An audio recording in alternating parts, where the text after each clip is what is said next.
मुळा बसाय आणि मी माझ्या क्रेडी मुडली तुझी. काय म्हणतेस? कालवा बंद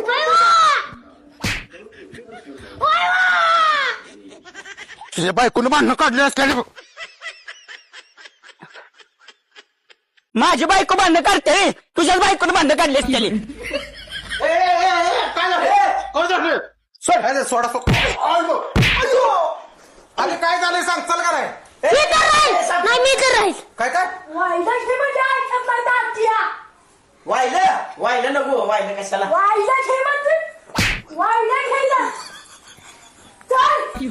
नाही मारलं ती घाऊ दे तिला धावतेच. तिला मी चुळली मी चांगली. मी कमी आहे सगळी.